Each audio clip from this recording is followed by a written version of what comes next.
I know. The CT scanner, the EMI CT scanner.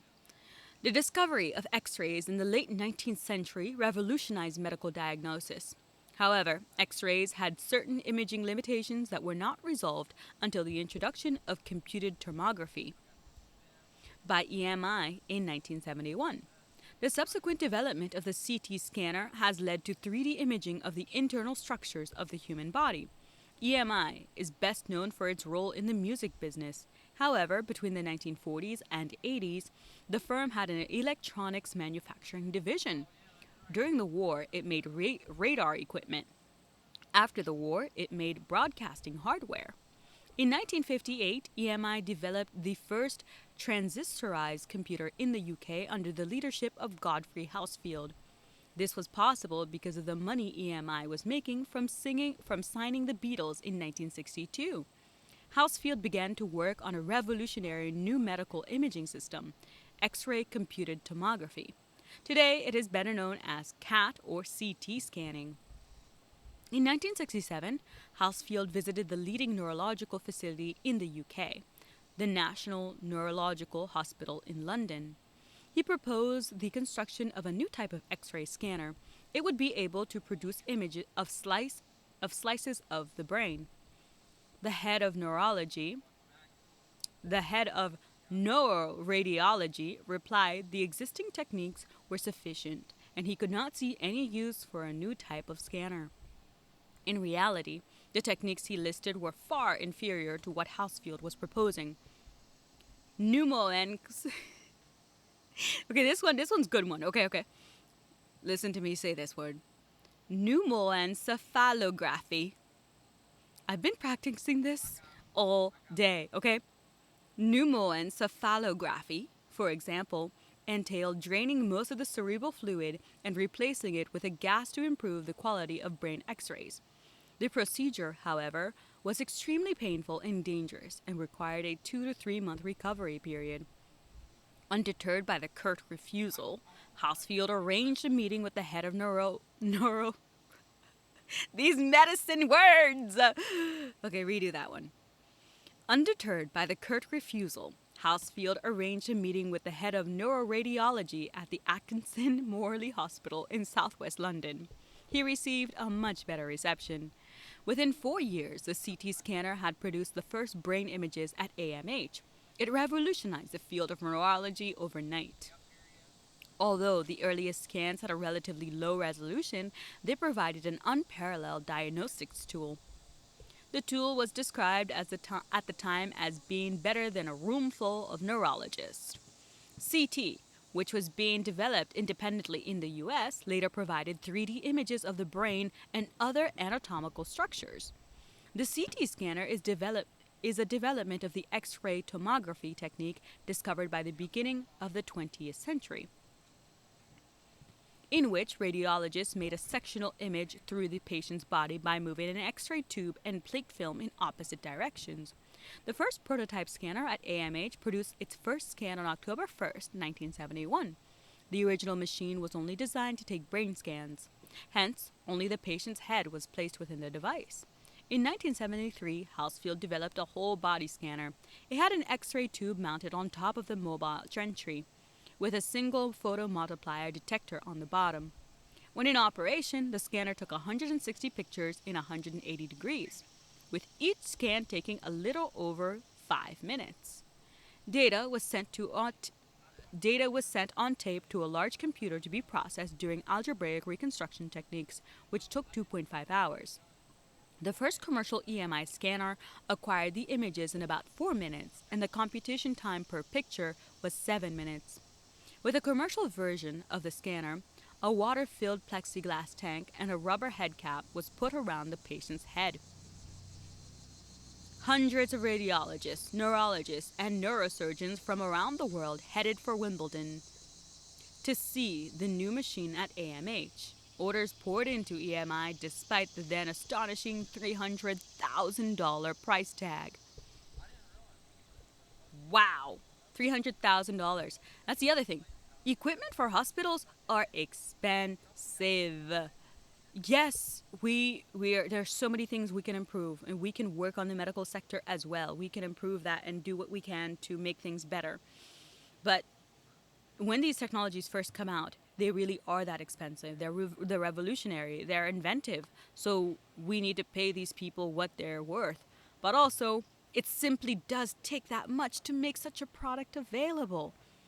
It's never been done. The components that go into it, the little imaging. You have to think of all the wires and how expensive that is. Like buying metal, metallurgy. None of this is cheap, and the skilled labor. None of it is cheap. But do we have the Beatles to thank for the scanner?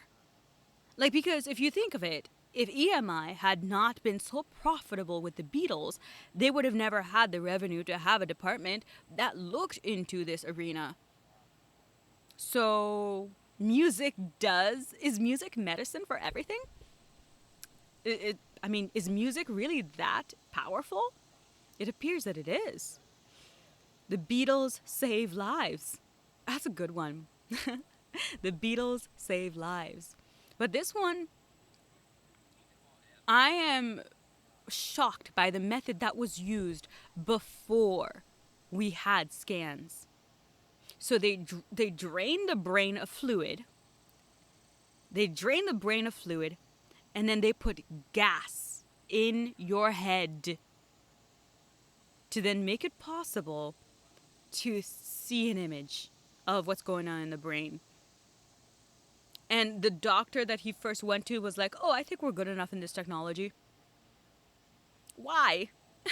Why? Was that doctor not aware how much pain the patients were going through? 2 to 3 months of recovery, and someone is coming up with an idea, and the dismissiveness. "Oh, I think we're good enough in this technology." What? What? I don't know. But when it comes to these things, it's always fascinating the amount of times that the inventors get told no, that they're turned down. And then they go on to the next person, and what they end up doing is just crazy. It's just crazy. I think that's a reason why I like inventors so much. I like people who defy the odds so much. Because such people need to be able to withstand crazy amounts of pressure. There's a pressure of just getting the product to the market, but then trying to convince people to use it is something else. And when you don't have the backing of the professionals, the so-called doctor, in this example, one doctor, not all doctors, just one doctor. When you don't have the, you know, expertise backup of a doctor, it's very hard to get these machines to be used because people are scared. Something could go wrong. It's very true. But to say that filling your head with gas in order to get an image and 2 to 3 months of recovery is required, you may not, you may get better. It's not even guaranteed treatment. And this doctor is like, "Yeah, I don't think we need more technology in this." Really? Really? You don't think so? But also, we can always think of it from a different point of view. That learning a new machine, doctors are trained on these machines for years. Like learning how to use these, like surgeons, for example, like the tools that they have to use, the magnifying glasses. Oh, and then like the sutures, like the things that they have to learn, the minuteness and the attention to detail is just it's insane. It's insane. So I suppose in a way a new technology would kind of threaten this doctor's livelihood in a way. If it's his job to insert that gas in someone's brain and to take the scanning and to drain the brain of fluid, if this new machine comes out, his job is obsolete. Does he want to go through all that and adapt to the new way? Is he even able to? Or if he does move to a different section, is he going to lose money? Do we always have to follow the money? Oh, always follow the money. But handsome picture over here of Godfrey Housefield. Just had to show you. You gotta put the inventor with his creation and give him credit and say thank you, because I much prefer a scanner versus having gas put into my brain. Okay, put a yes down below if you agree, okay? Scanner over gas in your brain. I know, it's a no-brainer. Yeah, I know. Look at me over here. It's a no-brainer. But you know, you never know. Some people would choose the gas. Some people are like, I can do it. I can withstand the pain.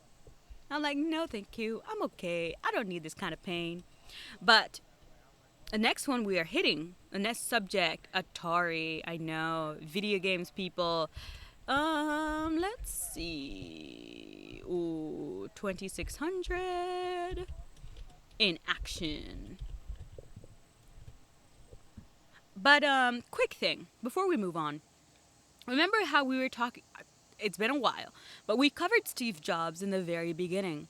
And Steve Jobs, one of the companies that he founded, of course, is Pixar.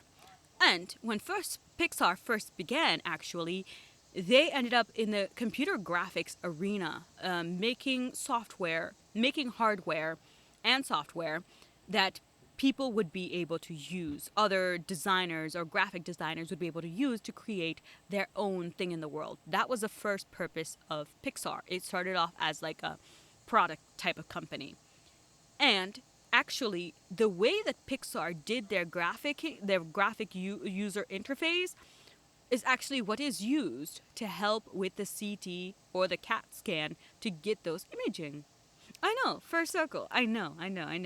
But it said it in a little bit in there in the writing that America was the first one to come up with the 3D imaging and was able to work on this thing. At the same time it was happening in Britain, America began working on it and then would be able to getting the imaging first. And that's how Pixar and the imaging are all connected. It helped with that. So Steve Jobs is in every area. You know, you can't escape him. But enough about that. Just little fun facts that are lodged in my brain I had to tell you about. Activities, iconic. Oh boy. Okay, let's just see the Super Mario Brothers on Atari 2600. Let's see what this dude does. Have you had a CAT scan? Those things are freaky. No, I haven't. You know, I'm a healthy kid. Okay, I'm an extremely healthy kid. But tell me, how was it? Was it? I imagine the claustrophobia would be a lot. Was that a thing for you? Because I'm so fortunate. I've never even had a broken bone. Like, knock on wood. Your girl is knocking on wood right now because it's the best way to jinx yourself, okay? But no, I've never had a CAT scan. How freaky are they? I'm gonna give you a minute to type and then I'm gonna play this video while you're typing under there. But this is Atari. And we're talking about Atari when it first came out. And then we're talking about, you know, the games that it had at the time versus what was out and why Atari is so revolutionary. You say, I really don't recommend. They injected the contrast into my veins and it all felt warm inside. Okay, so it wasn't painful then. That's good. So you're not claustrophobic. That's good because I've heard that it's enclosed as well. But isn't it, haven't they now made it clear so people can look out so they're less like stuffy? Oh man, it felt warm. Oh, injected it into your veins. Oh, was it your arm or your leg? What body part was it?